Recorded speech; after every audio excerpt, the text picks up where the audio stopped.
That's okay. Yeah, that's He looks so dumb, right? He's like, Hey, everybody. All right, everybody, we got time for a few questions. Governor, recently the issue of city schools police officers carrying guns in schools has come up. On the first day of school, the city school CEO was inside of schools with city schools police who were armed, and by law, city schools police are not supposed to be armed within a school during the school day, the school they're assigned to. And it does create the appearance that the city school CEO has armed security, but the students do not while inside of the school. What is your feeling on that? I mean, my feeling is that our number one priority is public safety and making sure that people are safe, no matter where they are. And that includes inside of our schools. I think that we have to make sure that if kids don't feel safe, they're not going to learn. So they have to feel safe in their environments, and I think it's important that local jurisdictions understand that public safety has to be a number one priority, so they have to be able to work through what is it that's going to make sure that our kids are safe inside of their classrooms and also safe in the communities that they call home. Do you think city schools police should be armed inside of a school like they are when the CEO's there? Well, I think MSDE, along with our local jurisdictions, have got to be the ones to make the decision about what is going to keep our kids safe and what is going to make sure that students are safe inside of their classrooms and in their neighborhoods. But I think that people have to understand that public safety has got to be the top priority, because if kids are not safe, then kids are not learning. When you go into the school, do you have armed security with you? Well, everywhere we go inside the state, we have to, we have what is constitutionally authorized.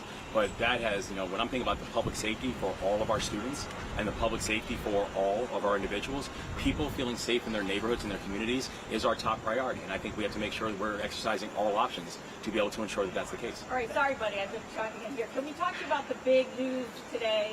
That's You're great. announcing your reelection. Why'd you do it softly in a video?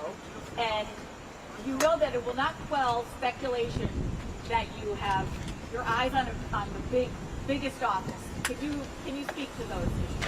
I am incredibly excited to go back in front of the people of Maryland because I think we've got an important story to tell.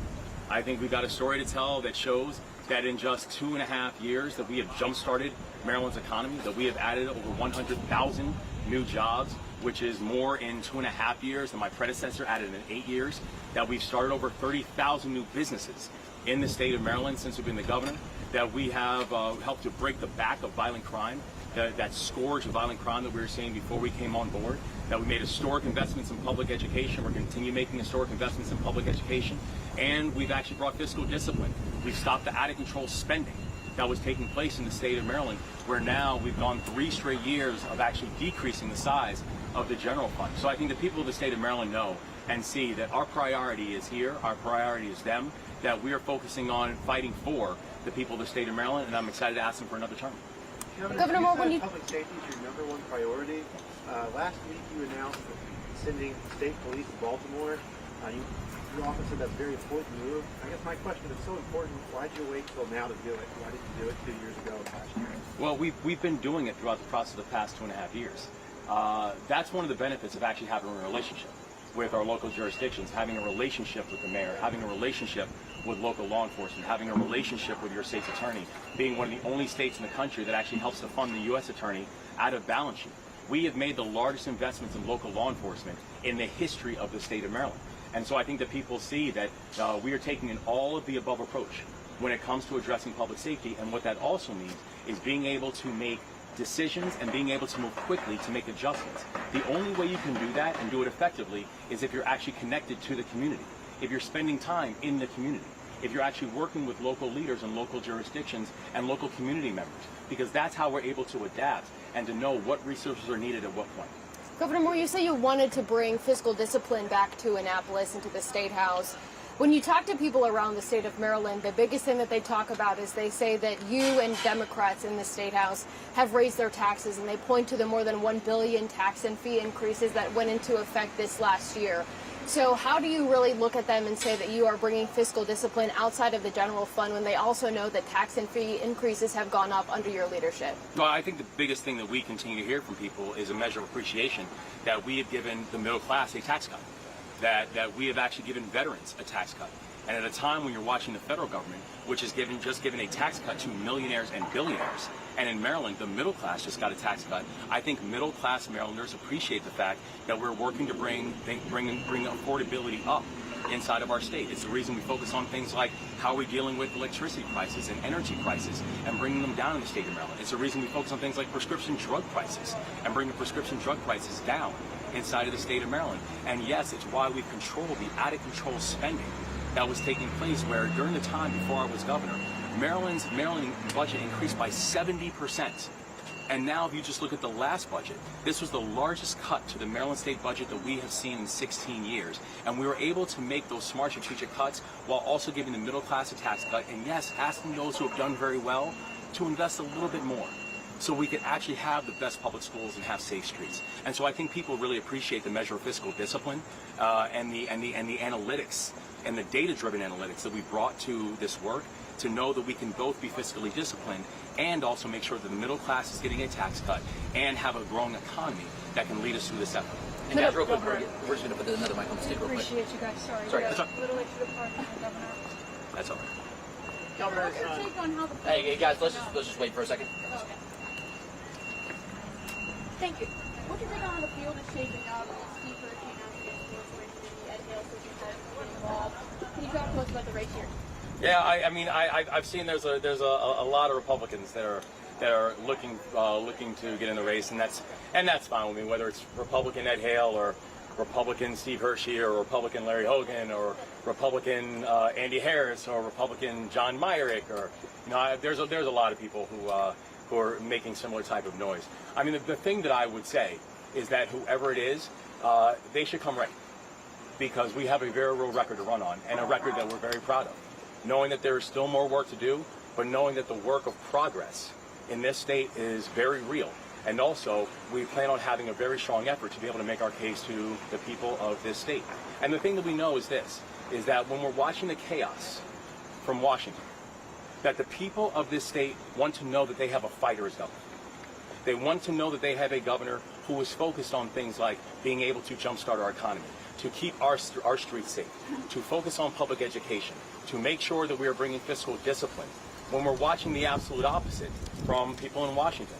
And so I think for anyone who's thinking about running in, I think that they better be prepared to defend their record, but also they better be prepared to also explain why they have been so dead silent when we're watching the ravages of Donald Trump coming to the state, and they have said absolutely nothing about what Donald Trump is doing to the people of this state.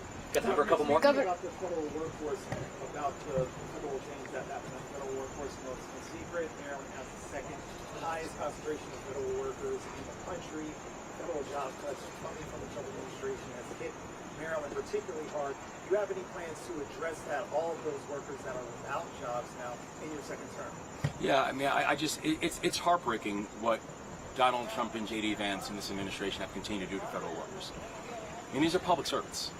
And right now we have had over 12,000 Marylanders, federal workers, fired by Donald Trump and J.D. Vance.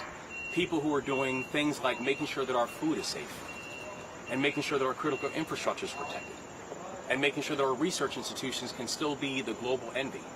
And these are the people who they went after first. But it's just a continuation of this assault that we continue to see from Donald Trump that's coming to the state of Maryland.